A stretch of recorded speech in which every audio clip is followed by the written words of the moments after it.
જય જગન્નાથ। આજે બાલકદાસજી મંદિરમાં દર વર્ષની નેમ આ વર્ષે પણ રથયાત્રાનું ભગવાન જગન્નાથ, બલરામજી અને બહેન સુભદ્રાનું પ્રસ્થાન થવાનું જઈ રહ્યું છે। લોકોમાં, અરવલ્લીની આખી જનતામાં ખૂબ જ ઉત્સાહ છે અને અમે સદભાગી છીએ કે રથને પ્રસ્થાન કરાવવામાં અમે પણ અહીંયા મોકો મળ્યું છે।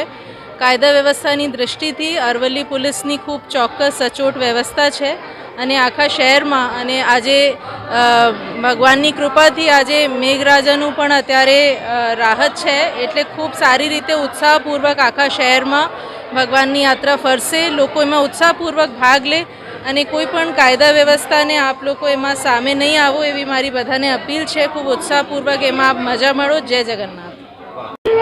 જય જગન્નાથ। આજે આખા ભારતભરની અંદર અને જગન્નાથપુરીની અંદર અને એવી જ રીતે અરવલ્લી જિલ્લામાં મોડાસાની અંદર પણ આજે જ્યારે જગન્નાથ ભગવાનની રથયાત્રા નીકળવા જ્યારે જઈ રહી છે, જગન્નાથનો આજે ભગવાન સુભદ્રા સાથે ભગવાન જગન્નાથ આજે પરિભ્રમણ કરવા, નગર યાત્રા કરવા નીકળશે।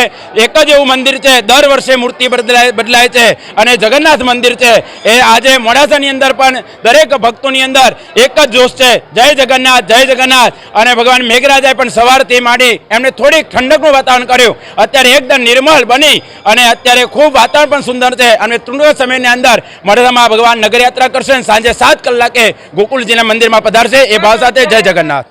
જય જગન્નાથ। મોડાસા રથયાત્રા ઉત્સવ સમિતિ આયોજિત 43મી રથયાત્રા બાલકનાથજી મંદિરથી પ્રસ્થાન થવાની તૈયારીમાં છે। આજે આ રથયાત્રામાં જિલ્લાના વડા કલેક્ટર સાહેબ શ્રી પ્રસાદજી પારીખ પણ પધાર્યા છે, મહંત શ્રી વિષ્ણુ પ્રસાદજી પણ આવ્યા છે અને આપણા ગારુડીના આપણા સંત શ્રી ચેતનભાઈ બી આવ્યા છે અને આ એક આજે રથયાત્રાનો જબરજસ્ત માહોલ ઊભો થયો છે। આજે પબ્લિક દર્શન કરવા માટે આજે રોડો પર રાહ જોઈ રહી છે, ત્યારે આપણા જગન્નાથજીના અને પ્રભુ જગન્નાથજી, બેન સુભદ્રાજી તથા ભાઈ બલરામજી આજે રથમાં સવાર થઈ નગરચર્યાએ નીકળશે અને હજારો ભક્તોને દર્શન આપશે।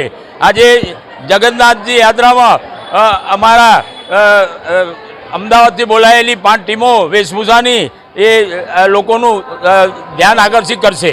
જય જગન્નાથ।